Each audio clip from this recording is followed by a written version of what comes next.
오늘 우리가 살펴볼 내용은 지난 시간에서 두 번째예요. 오늘 이제 두 번째로 이 말씀은 끝을 맺고 다음 주부터는 성경이 말하는 죄에 대해서 말씀을 좀 드리려고 합니다.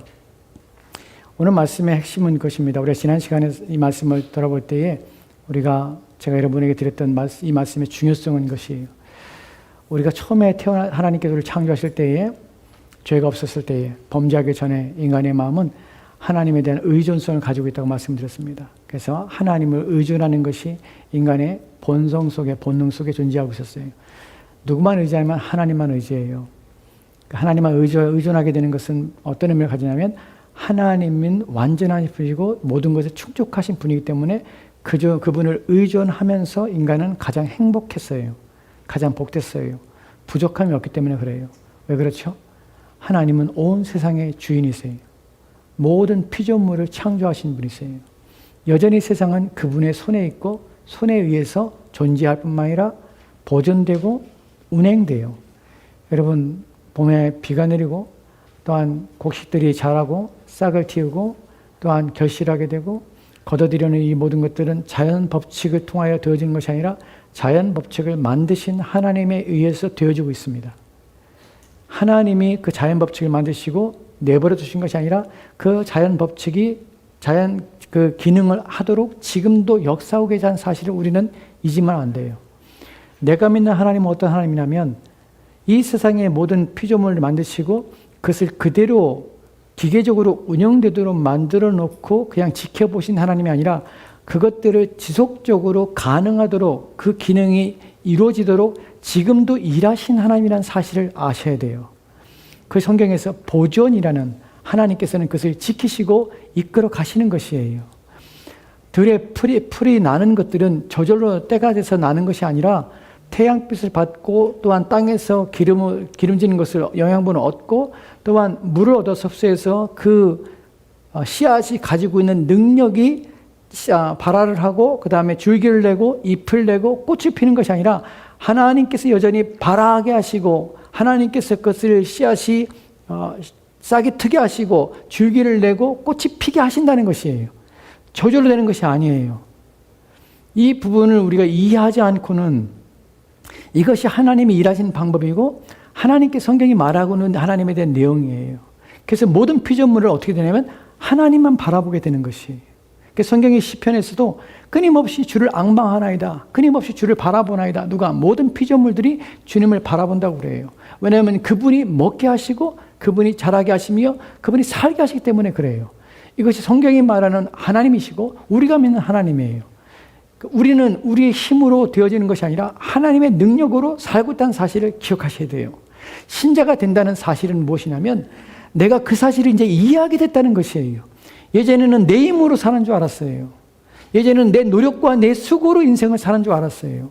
부모가 자식을 낳아서 기르고 그 자녀가 이제 장성하여서 부모를 떠나서 독립하여서 그 배우고 익힌 자신의 지식과 지혜로 사는 줄 알았어요. 그런데 성경은 그렇지 않다고 말을 해요. 여러분, 매일의 태양이 뜨는 것은 지구가 태양 주위를 자전하고 또한 공전함으로 말미암아서 태양이 뜨는 것처럼 보여서 우리 눈엔 태양이 뜨는 것처럼 느껴지죠. 하지만 지구의 자전과 또한 지구의 공전은 그냥 저절로 되는 것이 아니에요. 매일 하나님께서 지구를 돌리시는 것이에요. 그 사이를 그 간격을 유지하게 하시는 것이에요. 모든 것들은 하나님의 손에 달려있다는 것이 성경이 주장하는 것이고 우리는 그것을 믿는 것이에요. 신자란 하나님이 누구신가를 믿는 것이고 그분이 어떻게 세상을 이끌어 가시며 보존하시며 지키시며 지금도 그 모든 것들을 그 상태로 그대로 만들어 가시며 유지하시는가 하는 것을 믿는 것이에요. 우리는 이런 사실들에 대해서 확신하지 않기 때문에 우리의 믿음은 날마다 두려움과 염려 가운데 살아요. 매일매일 우리 인생에서 벌어지는 것들은 하나님께서 허용하시거나 하나님께서 작정하신 것이 아니면 일어날 수가 없다는 사실을 우리는 알아야 돼요. 모든 건 하나님의 손에 있습니다. 그분이 주인이세요. 이 사실을 인지해야 돼요. 그럼 우리는 어떻게 해야 돼요? 오직 그분만을 의지하는 것이에요. 신앙이란 하나님을 의지하는 것입니다. 그분이 하시는 것을 바라보며 그분 앞에 마음을 두는 것이에요. 어떻게 그 일이 가능할까 하는 부분을 오늘 살펴볼 것이에요.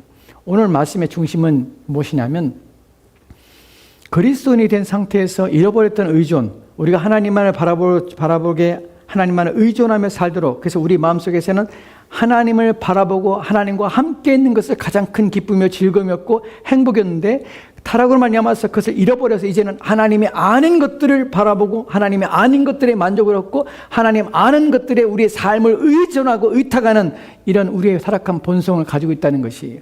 거기서 우리를 돌이키고, 그래서 바르게 하나님을 보게 하시는 일들을 하나님께서 하셨는데, 바로 예수 그리스도를 통해서 이 일이 일어난 것이에요. 눈에 보이지 않는 하나님이 눈에 보이셔서 우리 가운데 오신 것이에요. 이제 그분을 통해서 우리 안에 새롭게 변화를 일으켜서 우리의 왜곡되고 또한 부패하고 상하여서 본질을 바르게 보지 못하는 것들을 보게 하시고 알게 하시는 것이에요.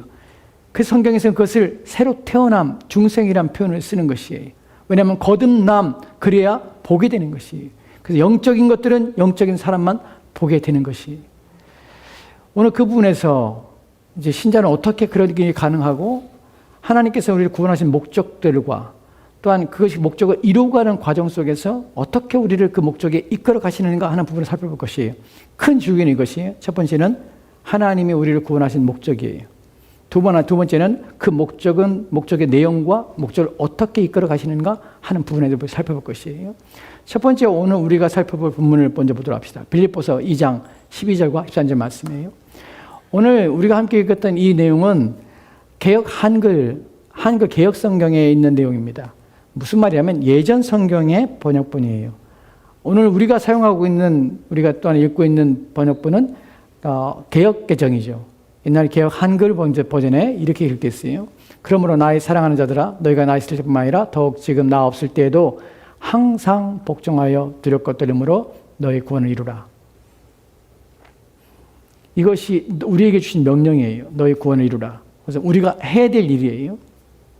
이 해야 될 일들이 어떻게 가능한가 하는 부분이 13절 말씀이 나오는데, 오늘 13절 말씀을 중심으로 말씀을 드릴 것이, 너희 안에서 행하시는 일은 하나님이시니, 너희 안에서 행한다고 할 때 이 행함은 너희 안에서 일한다는 것이에요. 너희 안에서 일하시는 분이 누구냐면 하나님이시라는 것이에요. 누구 안에서? 신자 안에서. 세상 사람들 안에서 일하지 않아요. 하나님은 모든 것들이 일반적인 은총이라고 그래요. 모든 사람에게 동일하게 비를 내리고 해를 주세요. 하지만 특별하게 신자들 안에서는 역사하세요. 신자들 안에서는 일을 하세요. 일을 하시는 분이 누구냐면 하나님이 우리 안에 일하신다는 것이에요. 무슨 일 아닙니까? 행하시는 하나님이시니 자기의 기쁘신 뜻을 위하여 너희로 소원을 두고 행하신다고 하십니다. 본문에 보면 자기의 하나님이시니 누구의? 하나님의 기뻐하시는 뜻을 위하여 일을 하신다는 것이에요. 여기서 뜻이란 말이 중요한데, 첫 번째 살펴보는 뜻이에요. 뜻이란 단어는, 이 단어는 원어적인 의미를 보면 이것은 목적이라는 의미예요. 또한 최종적인 결과라는 의미를 가지고 있어요. 즉 하나님은 자기의 기뻐하시는 목적을 두고 있다는 것이에요. 즉 하나님은 목적을 가지고 우리를 구원하셨다는 사실이에요. 기억합시다. 하나님은 우리를 그냥 구원하신 것이 아니에요. 그냥 예수를 믿게 하신 것이 아니에요.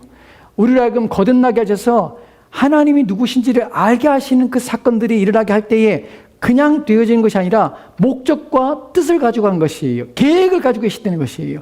뭔가 이루고자 하시는 것을 가지고 계신 것이에요. 여러분, 그것을 모르면 신앙생활을 엉망을 하는 것이에요.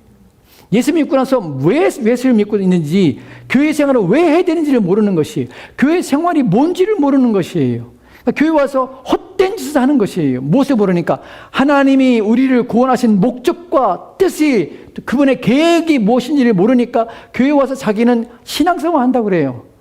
교회 와서 예배 드리고 또한 봉사하고 헌신하고 하는 것들이 하나님의 목적이라 생각해요. 여러분, 그것이 하나님의 목적은 아니에요. 예배 드리는 것이 하나님의 목적입니다. 물론 예배가 중요합니다. 하나님이 우리를 기뻐하실 것 중에 가장 중요한 것이 예배예요. 하지만 그 예배 또한 어떻게 드리고 어떻게 해야 되는지 하는 것 또한 우리가 생각해 볼 필요성이 있어요. 오늘 본문에서는 큰 부분이 아니라 자그마한 부분에서 우리 가운데 하나님은 목적을 가지고 우리를 구원했다는 사실을 기억합시다. 우리의 계획을 가지고 있어요. 그럼 그 계획이 무엇인가 하는 부분이에요. 우리를 향해서 하나님께서는 방향성을 가지고 계시고, 우리를 향해서 이루고자 하는 목적이 또한 우리를 이끌어 가셔서 두고자 하시는 곳이 있어요. 우리는 그 방향성을 살피고 우리가 나아가야 할 길을 찾고 또한 우리가 하나님께서 나를 향한 계획과 목적에 의해서 우리는 기대하며 그것이 무엇인가를 살펴서 그 길로 가야 되는 것이에요. 그래서 우리는 방향 없이 살지 않아요. 신자는 방향 없이 살지 않습니다. 목적을 없이 살지 않습니다. 그 목적이 무엇인가 살펴볼 것이에요. 우리가 성경의 본문에서 목적에 대해서 뜻에 대해서 생각할 때 그럼 하나님이 어떤 목적을 가지고 계신가? 나를 구원하시는 기뻐하시는 뜻의 그 목적이 무엇인가 하는 부분이에요. 여기서 우리가 알 수 있는 첫 번째 힌트는 무엇이냐면 자기의 기뻐하시는 뜻이란 사실이에요. 내가 기뻐하는 뜻이 아니에요. 이 부분을 오해하면 안 돼요. 신앙생활은 내가 기뻐하는 것이 아니에요. 하나님이 만족하시고 하나님이 기뻐하시는 뜻이 목적을 두고 있는 것이에요. 이 부분이 어떻게 이해가 되고 예를 들면은 교회 올 때 사람들은 대부분 처음에 신앙생활 할 때 첫 걸음을 어떻게 시작되냐면 자기의 뭔가 필요성에 의해서 하나님께 나온다는 사실이에요. 내 문제가 앞서는 것이에요. 내게 필요한 것, 내가 요구되는 것, 내가 당장 이루어져야 할 어떤 것, 해결돼야 할 어떤 문제, 그것이 먼저예요. 그래서 교회에 오는 것이에요. 와서 어떻게 해요? 그 문제를 끄집어내는 것이에요. 하나님이 우리를 구원하신데 하나님의 자기의 기뻐하시는 뜻이, 계획이 있는데 그것은 상관없어요. 필요 없어요. 그거는. 내게 필요한 것은 내가 원하고 내가 해결돼야 될 문제가 내 앞서는 것이에요. 그걸 먼저 내어놓는 것이에요. 이것을 해결해 주면 내가 하나님 믿겠다고 하는 것이에요. 이것은 얼마나 오만 방자한 것인지 모릅니다. 얼마나 악한 건지 몰라요. 주인이 누구예요? 하나님이세요. 근데 그 주인의 뜻이 아니라 주인이 요구하는 것이 아니라 주인이 아닌 종이며 또 피조물이며 노예인 또한 심지어 죄 가운데 있는 악한 자가 하나님 앞에 나와서 이 문제 해결해 주세요. 이것이 우선이에요. 난 이것만 해결되면 돼요. 라고 요구하고 있는 것이 안 해주면 나 당신 안 믿어. 라고 말하는 수준들. 이것은 신앙이 아니에요. 교회는 우리의 개인적인 문제를 인생에서 만나는 어려움이 하나님을 통해서 해결받는 일이 있습니다. 하나님 은혜로 우리 가운데 긍휼을 베풀어 주셔서 우리 어려움과 문제를 해결해 주시는 일도 있습니다. 너무나 감사한 일이죠. 구원해 주신 것만 해도 감사한데 우리의 인생의 문제도 하나님께서 그 인생의 문제의 어려움들을 해결해 주시는 은혜 또한 베풀을 때 너무나 감사하죠. 그런데 문제는 그것이 우선이 아니란 사실이에요. 인생의 가장 큰 문제는 지금 현실 속에서 지금 당장 해결해야 될 인생의 문제가 아니라 내 영혼과 내 육체가 영원히 멸망받을 문제가 해결받아야 할 문제예요. 구원받아야 할 문제가 그 어떤 것보다 앞설 수밖에 없는 것이 인간이에요. 하나님의 목적과 뜻이 앞서야 되는 것이 왜요? 그분은 내 주인이에요. 나를 지으신 분이에요. 나를 존재하게도 하고 나를 멸하게도 할 수 있는 분이 하나님이세요. 그렇다면 나는 그분의 목적에 부합하게 인생을 살아야 되는데 우리가 신앙생활할 때 잘못 신앙생활에 발을 딛게 되는 것이 무엇이냐면 여러분 교회에 오면은 하나님 믿으면 하나님께서 여러분의 복을 주십니다. 여러분 인생의 문제 다 해결해 줘요. 자녀의 문제 다 해결해 줘요. 사업의 문제 하나님께서 손을 대시면 부자가 되게 하십니다. 그러니까 예수를 믿어야 돼요 라고 얘기해요. 그건 하나님께서 자기의 기뻐하시는 뜻으로 우리를 부르시는데 그것과 전혀 상관없이 내가 기뻐하는 뜻으로 하나님을 이용하려고 수단을 삼는 그 악한 마음을 갖는 것이에요. 그건 죄예요. 죄. 우리 안에서 하나님을 이용하고 하나님을 수단으로 삼겠어 신앙생활을 시작하는 것. 이것은 신앙의 첫 발을 잘못 들을 뿐만 아니라 하나님께서 기뻐하지 않는 것입니다. 이렇게 신앙생활을 해요. 하나님을 내가 원하는 것을 성취하는 마치 요술봉을 휘두르듯이 하나님을 내 마음대로 주무르고 내 마음대로 할 수 있다고 생각하는 이 모든 착각, 악입니다. 하나님의 죄입니다. 근데 우리는 그렇게 시작해요. 그렇게 배움받고 그렇게 가르침받았어요. 도대체 하나님을 뭘로 하는 것이에요? 도대체 하나님을 어떻게 이해하는 것이에요? 그분을 하나님 주인이십니다. 하나님 영광을 받으시오 라고 하면서 내 마음대로 내 뜻대로 하나님 하세요 라고 요구하고 있는 이 사람은 도대체 어떤 하나님보다 얼마나 스스로가 높다고 생각하는 그런 마음을 가지고 있는 것입니까? 악한 것이에요. 본문에서는 하나님께서는 자기의 뜻을 기뻐하시는 뜻이에요. 하나님 기뻐하시는 뜻이에요. 이 부분에 대하여 성경 구절을 두 구절 살펴볼 것인데 하나는 에베소서 1장 5절과 6절 말씀이에요. 이 구절은 중요한 구절, 우리한테 중요한 내용을 시사해 줍니다. 같이 기도합시다. 시작. 그 기쁘신 뜻대로 우리를 예정하사 예수 그리스도로 말미암아 자기 아들들이 되게 하셨으니 이는 그의 사랑하시는 자 안에서 우리에게 거저 주시는 바 그의 은혜의 영광을 찬미하게 하려는 것이라. 아멘. 아멘.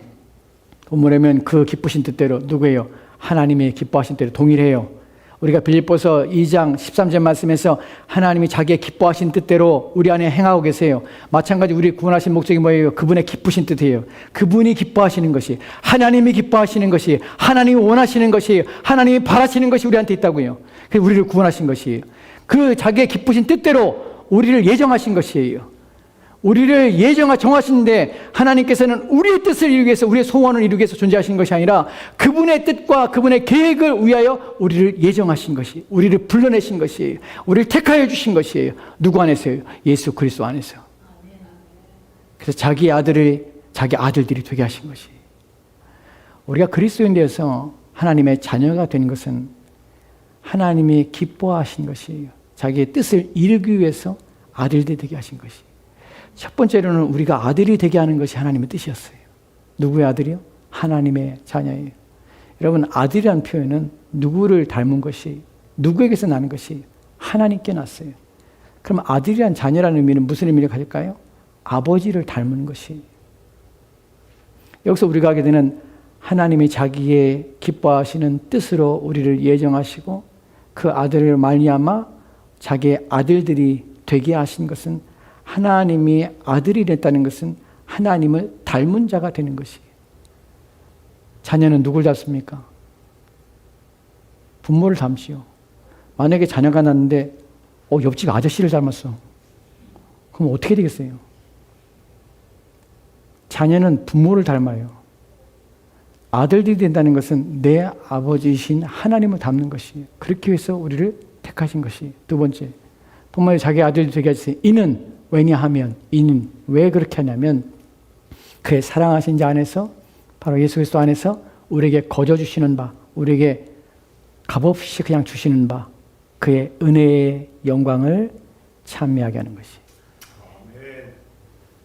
그의 아들 안에서 우리에게 거저 주시는 바, 우리가 믿음으로 얻는 이 구원의 은혜에 대하여, 이 은혜의 영광스러움이라는 것은 여기서 빛남, 아름다움, 높음, 또한 비교할 수 없는 이런 그 은혜의 십자가를 통해서 우리를 값없이 믿음으로 말미암아 얻게 되는 이 은혜에 대하여 어떻게 해요? 찬미하기 위해서. 찬미란 말은 찬양도 마찬가지, 찬양의 의미를 담고 있지만 이 의미 속에서는 그것을 말하는 것이에요. 그것을 얘기하는 것이에요. 그것을 고백하게 하는 것이에요. 어떻게 해요? 하나님이 누구신지를 고백하게 하는 것이에요. 내가만 하나님이 어떤 분이신지를 고백하는 것이에요. 나를 지으신 그분이 얼마나 높으신지를 고백하게 하는 것이에요. 그분에 대하여 말하게 하는 것이에요. 그분에 대하여 선포하게 하는 것이에요. 증거하게 하는 것이에요. 이것이 찬미예요. 그러기 위해서 우리를 구원하신 것이에요. 여러분, 저와 여러분은 높으신 하나님을 그분에 대하여 이야기하도록, 그분을 기뻐하며 즐거워하며 그분을 만족하며 그분을 소개하며 그분에 대하여 이야기하도록 우리를 구원하여 주셨습니다. 우리는 예수 그리스도를 전하는 것, 또 우리가 만난 또한 우리의 경험한 구원에 대하여 하나님 얼마나 은혜로우신지, 자비로우신 분이신지, 하나님은 얼마나 노하기를 더디하시는지, 이 모든 것들에 대하여 우리는 이야기하고 그걸 증언하며 그걸 나타나며 우리 삶 속에서 드러내는 것이에요. 내 삶은 하나님의 은혜의 영광을 찬미하는 삶이 되고 내 몸은 그것을 증언하는 몸이 되는 것이에요. 내 행실은 그것을 나타나는 행실이 되는 것이에요. 이것이 신자의 삶이에요. 왜 구원하셨냐고요? 하나님이 우리를 구원하셔서 그분의 거저 주시는 바 그 은혜의 영광을 내 몸속에서, 내 삶에서 그것이 나타나고 드러나고 보여지기 위해서 우리는 하나님이 우리를 구원하셨다는 것이에요. 이것이 저와 여러분을 구원하신 목적이에요. 근데 이 부분에 대하여 우리는 종종 이 부분에 대하여 이런 내용에 대하여 잘 인식하지 못해서, 또한 깊이 이해하지 못해서 어떻게 해야 되는지 잘 모르는 경향들이 있습니다. 사실은 성경 한 구절 더 볼 텐데 이 부분에 대하여 또다시 강조하고 있는 부분이 또 하나 있어요. 에베소 2장의 10절 말씀은 이렇게 기록되어 있어요. 같이 읽도록 합시다. 시작. 우리는 그의 만드신 바라 그리스도 예수 안에서 선한 일을 위하여 지으심을 받은 자니 이 일은 하나님이 전에 예비하사 우리를 그 가운데서 행하게 하려 하심이라. 아멘, 아멘.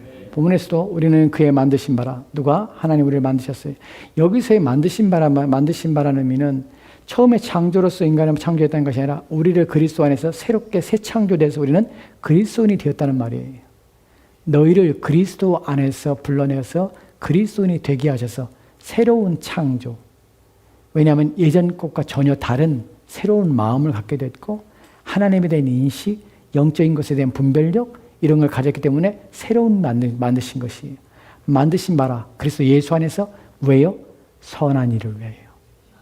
그리스도 예수 안에서의 선한 일이에요. 여기서 말하는 선한 일은 하나님이 기뻐하신 일이고 아까 말한 대로 은혜의 영광을 찬미하며 그것을 드러내는 삶이에요. 우리 구원을 즐거워하며 그것을 나타내는 것이에요.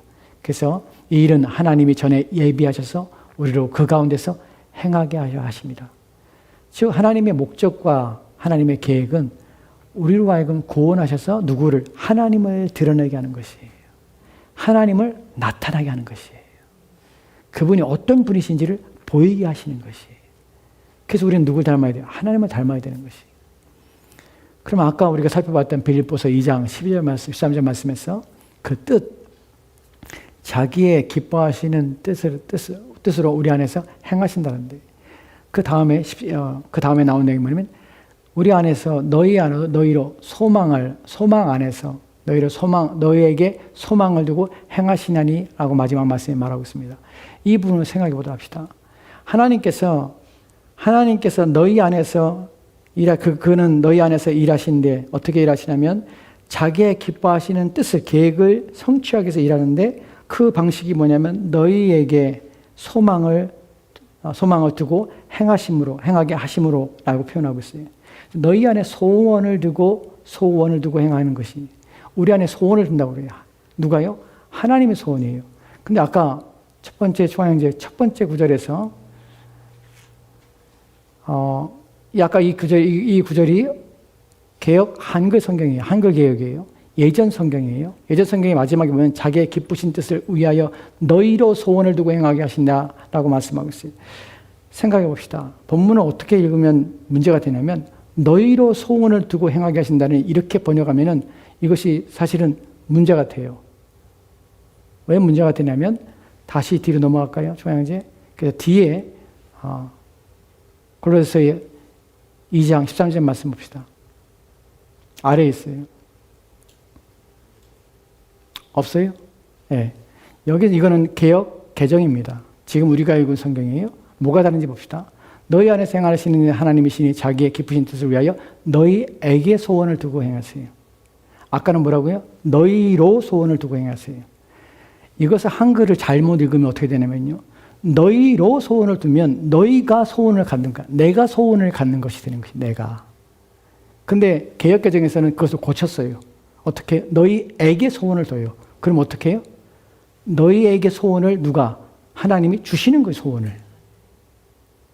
너희로 소원을 두면 너희로 내가 소원을 내가 이루는 것처럼 착각할 수 있다는 것이. 그렇지 않아요. 하나님께서는 우리에게 소원을 주시는 것이에요. 그분이 우리 가운데 그분의 소원을 주시는 것이에요. 그분이 원하는 것을 주시는 것이에요. 여기서 소원이라는 것은 결정하고 선택하는 것이에요. 그래서 그것을 따라 사는 삶이에요. 그래서 우리 안에 주시는 분이 누구냐면 하나님이세요. 근데 이것을 사람들이 잘못 해석하기 때문에 오늘날 너희로 소원을 두고 하니까 소원을 우리 안에 소원을 두는구나. 내 소원을 이루는구나. 내가 내 소원을 갖는구나. 라고 착각하는 것이에요. 이것은 잘못이에요. 성경 왜곡하는 것이에요. 여러분 신자가 된다는 것은 그리스도 안에 있다는 것은 내가 하나님을 믿는다는 것은 이제 내가 전능하신 하나님을 내가 믿기 때문에 내가 내 안에 소원을 두고 행하시면 하나님께 그 소원을 반드시 이루어 주신다고 말하는 것은 거짓말이에요. 우리의 소원을 이루지 않으세요, 하나님은. 왜냐하면 우리의 소원은 무엇이냐면 이 땅의 것이고 또한 왜곡되고 부패한 우리의 마음속에 나오는 것이기 때문에 악할 수밖에 없어요. 영적인 것이 아니라 육적인 것을 구하며 또한 영원한 양식이 아니라 썩을 양식을 구하는 것이 우리 마음의 상태예요. 근데 그런 마음에 소원을 두라면 우리는 무슨 소원을 두겠습니까? 영원한 소원이 아니라 이 땅의 것에 소원을 두는 것이 당연한 것이에요. 근데 성경은 뭐라고 말합니까? 너희가 소원을 만들지 말라고 말하는 것이에요. 너희가 너희 마음에 소원을 두지 말라는 것이에요. 소원을 두는 이는 누구냐면 하나님이 너희 마음에 소원을 둘 것이야. 그것을 너희는 이루어 가는 것이야. 나는 것이 구원의 목적이에요. 왜 이런 문제가 되냐면 성경 두 구절을 볼 것이에요. 우리는 이런 말을 듣습니다. 요셉의 이야기를 통해서 소원이라는 단어를 어떻게 하면 비전, 꿈이라고 번역을 사람들이 종종 합니다. 왜냐하면 소원이니까. 호흡, 소원, 바람. 그러니까 너희 안에 어떤 계획, 내가 꿈꾸는 것, 기대하는 것 이렇게 번역을 해요. 너희 안에 어떤 꿈꾸는 것, 기대하는 것, 계획, 영어로는 비전을 가져야 돼. 너희로 비전을 갖게 하셨으니까 너희가 비전을 갖는 거 하나님이 이루어주실 거예요. 왜냐하면 그건 전능하신 분이니까. 요셉을 봐.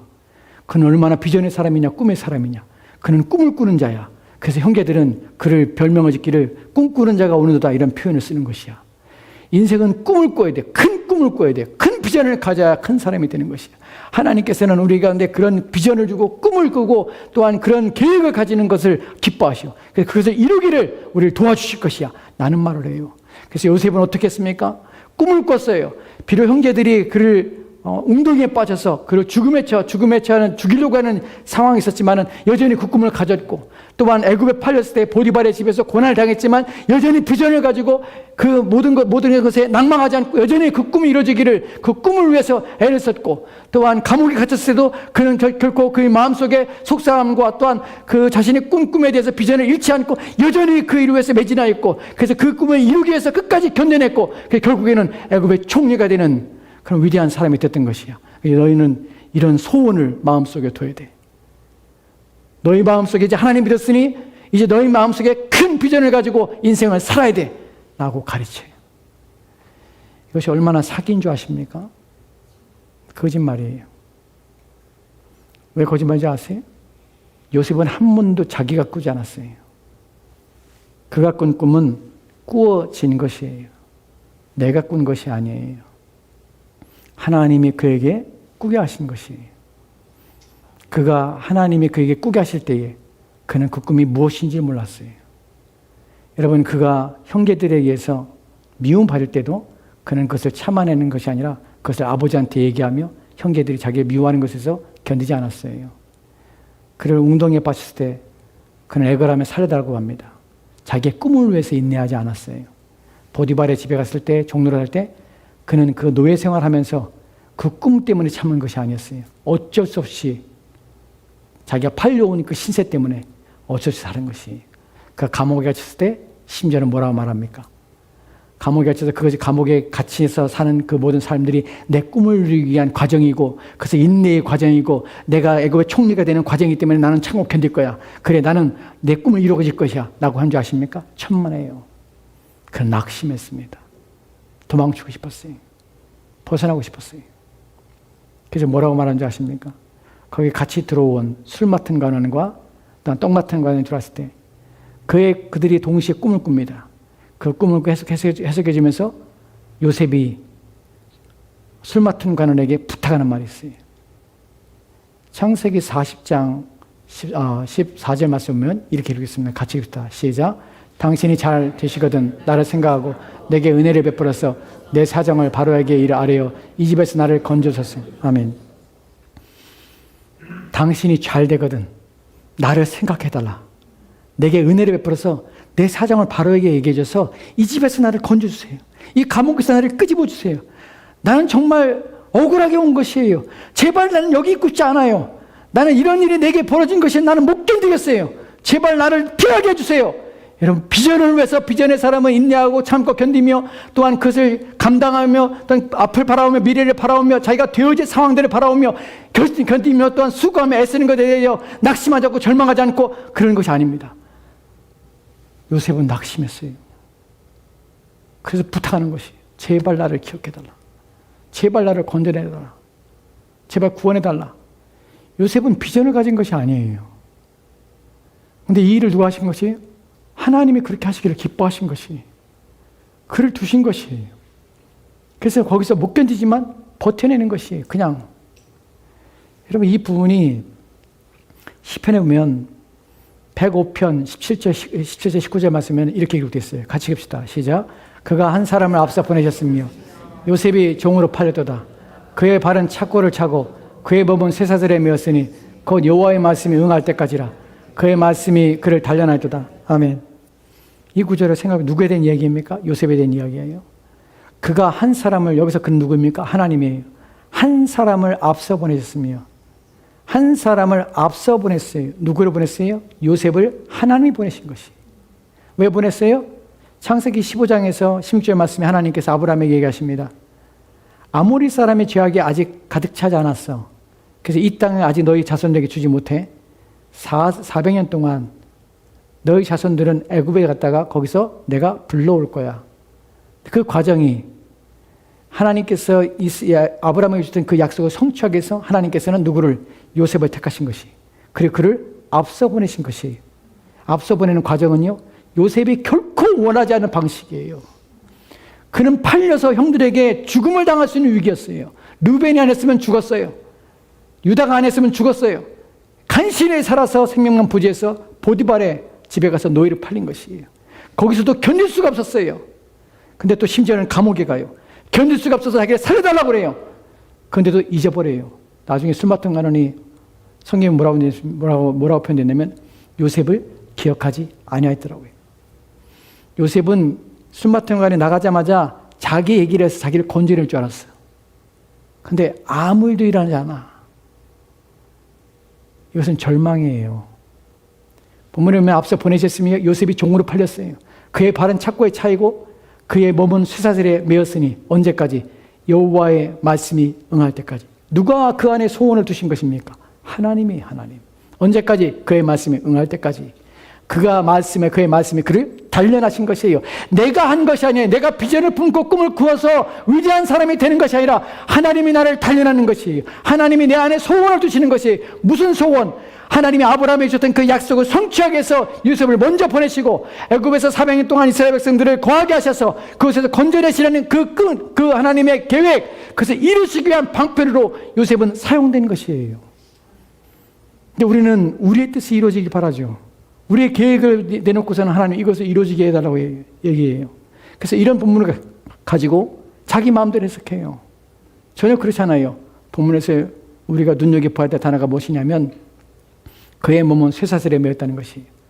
한글 성경에서 몸이라는 단어가 표현했지만 영어 성경에서 루하울이, 이 히브리어가 루하운데 이것이 무슨 말이냐면 영혼이에요. 그의 영혼이 착고에 채인 것이. 무슨 말인지 알아요? 이 의미가 그는 도망 못 가. 하나님이 그의 영혼을 메워놨어. 이 말은 요셉은 도망가고 싶어요. 피하고 싶어요. 여러분, 비전과 소망을 품는 것이 그리스도인이 아니에요. 그리스도인은 하나님의 뜻을, 하나님의 기뻐하시는 뜻을 이루는 것이 그리스도인이고, 그분이 기뻐하시는 것을, 기뻐하시는 마음과 기뻐하시는 생각을 우리 안에 두시는 것을 또한 알고 그것을 실천하며 그것을 순종하는 것이 그리스도인이에요. 내 뜻을 이루는 것이 아니에요. 요셉의 영혼이 착고에 채우셔서 도망 못 가게 하십니다. 그의 영혼을 붙들고 계신 게 하나님이. 왜? 자기의 소원을 이루기 위해서. 너희에게 소원을 두고 행하시는데 너희에게 소원을 두지 너희가 가지고 있는 소원을 위하여 일하는 것이 아니에요. 이것이 얼마나 큰 오해를 불러일으켜 사람들이 예수를 믿고 큰 비전을 가지고 꿈을 가지고 하나님이 내게 얼마나 큰 복을 주시고 사업이 잘 되게 하시고 번성하게 하시고 번영하게 하시고 이것이 기독교고 이것이 신앙이고 이것이 믿음이라고 얘기하는 것들은 다 사기. 성경은 우리를 구원하신 목적은 하나님이 자기의 기뻐하시는 뜻을 이루기 위해서예요.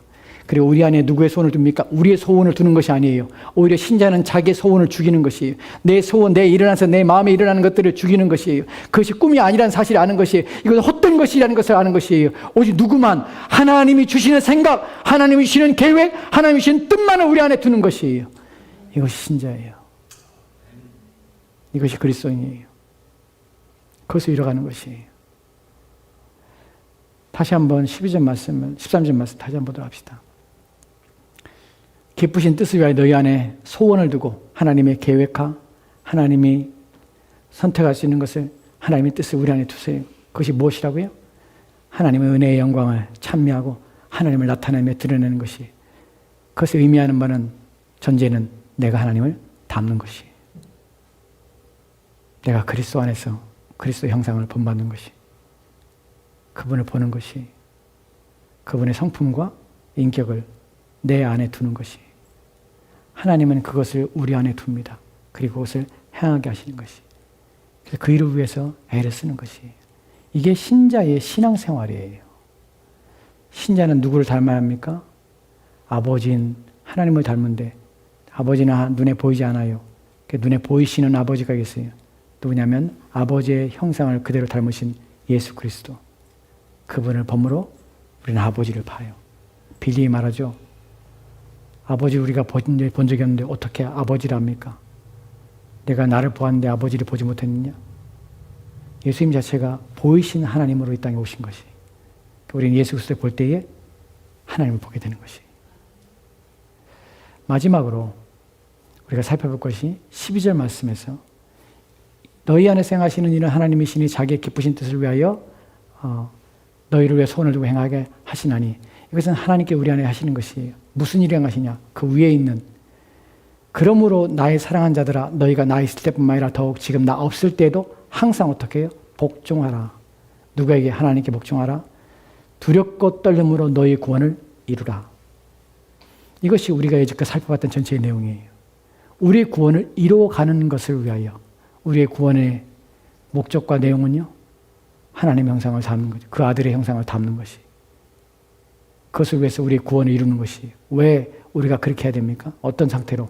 두렵고 떨림으로 해야 돼. 왜? 하나님이 우리 안에서 그것을 이루기 위해서 그 소원을 우리 안에 던져주기 때문에. 무슨 말이냐면 우리가 경건하고 싶고 우리가 거룩하게 할 거룩한 마음을 가질 때에 그것은 우리 안에서 자연 발생적으로 일어나는 것이 아니라 하나님이 우리 안에 마음을 두세요. 어떻게? 너 그렇게 살면 안 되라는 경고를 주시고 우리 마음속에 하나님께서 너 거룩해 삶을 살아야 돼. 너 하나님 말씀 앞에 살아야 돼. 너 하나님 말씀을 읽어야 돼. 너 기도하는 삶을 살아야 돼. 너의 생활에서 세속적인 것을 끊어버려야 돼. 버려야 할 것을 버려야 돼. 네 마음속에서 끊어버릴 것을 끊어야 돼. 이제 그만해야 될 것을 그만해야 돼. 이제 죄악은 충분해. 이제 악한 삶은 충분해. 너를 위한 삶은 충분해. 내가 너를 구원할 목적 너는 그것을 기억하고 나를 닮는 일에 온 힘을 기울여야 돼. 하나님 말씀을 통해 읽어봐라. 그 말씀에서 내가 뭐라고 말하는지 내가 누구인지를 보라. 그리고 그분이 어떤 삶을 원하는지 무엇을 기뻐하는지 생각해보라. 그분이 무엇을 만족하는지를 보라. 그리고 그것을 위해서 애를 쓰며 수고해라. 그것을 누가 주냐면 하나님이 우리의 마음에 부어주시는 것이에요. 그 뜻을 우리 안에 주시는 것이에요. 그것이 우리의 구원을 이루어가는 방식이에요. 우리는 구원을 받았지만 성경은 우리의 구원을 이루라고 합니다. 그것도 두렵고 떨림으로 해요. 왜요? 하나님이 내 안에 일하고 계신데 내가 그것을 거부하는 것은 내가 그것을 하지 않는 것은 하나님을 막아서 하는 것이 하나님을 대적하는 것이에요. 이것은 악한 것이에요. 성경에서 우리는 하나님을 왜 언제 우리가 하나님을 대적했습니까? 라고 묻는 이스라엘 백성들을 보게 됩니다. 너희가 내 말을 지키지 않는 것이 하나님을 대적하는 것이 아니냐? 내 뜻에 순종하지 않는 것이 나를 대적하는 것이 아니냐? 라고 하나님 묻습니다. 우리 안에 하나님을 향한 마음을 주고 우리 안에 예배할 마음을 주시고 우리 안에 하나님을 찬양하며 하나님을 기뻐하며 또 하나님을 즐거울 뿐만 아니라 기도하는 마음을 주시는 하나님께 그 마음이 우리 안에 일어날 때 그것은 우리가 자발적으로 일어나는 것이 아니라 하나님이 우리 안에 소원을 두신 것이에요. 그런 마음을 두신 것이에요. 예수를 더 믿어야지, 신앙생활 바르게 해야지, 하나님을 위하여 살아야지 하는 마음들은 하나님 우리 안에 두시는 것이에요. 이 마음을 받고 이 마음이 하나님 주신 마음이기 때문에 거부하면 거절하면 안 되는 것이에요. 그래서 우리가 근데 두렵고 떨림을 한 마음을 드는 것이에요. 왜냐하면 하나님이 하시는 거기 때문에 하나님을 대적하면 안 되는 것이 구원을 이루라고 하는 것이. 본문에서 구원을 이루다는 말은 경작하는 것이 구원을 마치 밭을 가는 것 같습니다. 여러분, 저 어렸을 때 저희 아버님이 땅을 사셔서 농사를 지은 적이 있습니다. 어렸을 때 제가 농사를 짓는 건 아니지만 붙잡혀서 끌려가서 농사를 지은 적이 있어요. 여러분, 산을 개간할 때 산을 밭을 만들 때에 해야 될 일이 무엇이요? 잡초를 다 풀들을 다 뽑아내는 것이, 그리고 거기에 있는 나무들이나 쓸모없는 걸 다 끄집어내는 것이, 그 다음에 뭘 합니까? 돌을 다 주워서 돌을 다 끄집어내는 것이.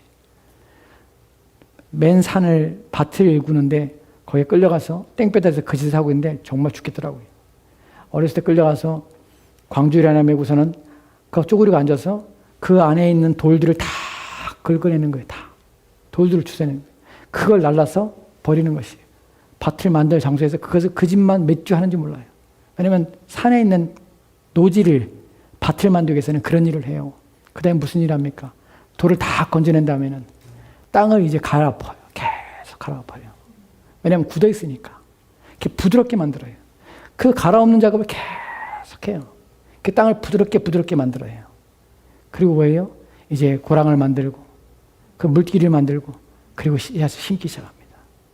그리고 이제 물을 주면서 비가 오면 싹이 났어요. 자라기 시작하는 것이. 그럼 그때마다 뭐 합니까? 봄에 또 여름이 되면서 잡초들이 자라면 그 잡초들이 다 풀매는 것이 계속 땡볕에서. 그리고 그것이 결실할 때까지 기다리죠. 가을 되면 그래야 결실이 되는 것이. 본문에서 구원을 이루라는 것은 마치 이와 같은 경작하는 것이. 자기 마음에 있는 돌들을 끄집어내는 작업을 하는 것이. 하나님을 거역하는 돌들을 끄집어내는 작업을 매일매일 해야 되는 것이. 하나님 말씀이 들려오는데 그 말씀대로 살지 않고 순종하지 않으려는, 하나님 없이 내 마음대로 사는, 일주일 내내 살면서 하나님을 생각하지 않고 사는 내 마음속에 돌들을 끄집어내는 작업을 계속해요. 그리고 그것을 밭을 계속 갈아내야 되는 것이. 굳어질까 봐. 굳어져서 하나님 말씀에 씨앗이 심겨졌는데 그것이 자라지 못할까 봐. 땅이 굳어서, 땅이 굳은 땅에서 그 씨앗이 뿌리를 내리지 못할까 봐 땅을 계속해서 가는 것이. 그리고 씨앗이 떨어지게 하는 것이. 하나님 말씀을 듣고 그 말씀이 자라게 하는 것이. 그 자라는 것이 영양분을 다른 것에 뺏을까 봐 잡초를 그걸 뽑아내는 작업을 여름 내내 하는 것이에요. 그래야 가을에 결실을 맺게 되는 것이에요. 이것이 본문에서 바울이 말하고 있는 구원을 이루라는 의미예요. 하나님이 우리 가운데 주신 구원은 저절로 이루어지지 않아요. 그분이 우리를 중생을 줬지만 우리가 그 목적과 그 뜻을 위해서 우리는 날마다 마음에 있는 나쁜 돌들을 끄집어내는 작업들을 끊임없이 매일 해야 됩니다. 굳어지지 않도록 매일매일 땅을 일구는 일들을 해야 됩니다. 그리고 물을 주고 가꾸는 일들을 해야 되고 하나님 말씀의 씨앗을 내 마음밭에 계속 심어야 됩니다. 왜냐하면 심어도 죽으니까 계속 심는 것이에요. 그리고 물을 줘야 됩니다. 하나님의 은혜의 물 주기를 위해서 기도하며 하나님 내 마음에 은혜를 주시기를. 그래서 곡식이 말씀이 자라고 말씀이 굳어져서 말씀이 힘을 얻도록 또 힘을 내서 말씀이 뿌리를 내리고 또한 줄기를 얻고 또한 꽃이 피고 열매가 맺도록 끊임없이 가꿔야 되는 것이. 여러분, 밭에 있는 곡식은 농부의 발자국 소리를 듣고 자랍니다.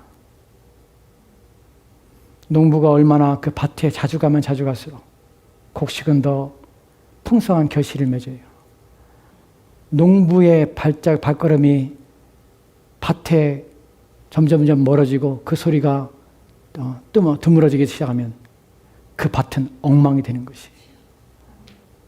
여러분, 밭이 망가지는 것은요, 한순간에 망가져요. 내가 조금만 게으르면요, 그 밭은 어느새 엉겅퀴, 어느새 나쁜 풀들, 잡초들이 뒤엉켜서 결실하지 않아요. 버려진 땅이 되는 것이에요. 그것이 농사짓는 법이에요. 본문에 바울이 말하는 것이 그런 것이에요. 여러분, 저와 여러분들 하나님께서 구원해 주셨습니다. 예수 그리스도의 보배로운 피로 말미암아 구원해 주셨어요. 그 구원을 우리는 경작해야 돼요. 그 구원의 뜻을 이루기 위해서 하나님을 닮고 그리스도 예수를 닮아서 하나님의 말씀이 우리 안에서 자라고 그래서 하나님을 기쁘시게 하는 하나님 원하시는 그런 삶들이 되도록 애를 써야 돼요. 날마다 부지런히 자기의 마음밭에 끊임없이 돌아보고 살피고 해서 여러분 마음에 하나님의 말씀의 결실들이 풍성히 맺혀지는 그런 삶들이 저와 여러분의 삶이 되시기를 부탁드립니다. 기도합시다.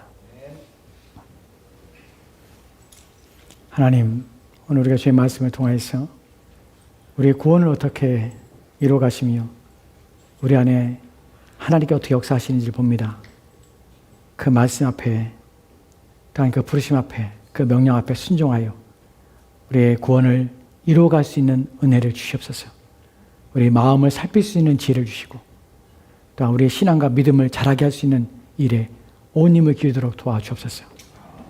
우리가 헛되이 세속적인 생각과 마음으로 우리 마음에 두고 또한 그래야 하나님을 말씀이 우리 안에 자라지 못하게 하는 일에 자기의 유익함과 이익을 위하여 욕심과 탐욕을 위하여 살지 않도록 주여 도와주옵소서.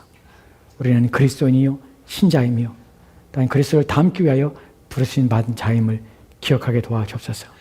주께서 우리 함께하고 원하며 예수님 이름으로 기도합니다. 아멘.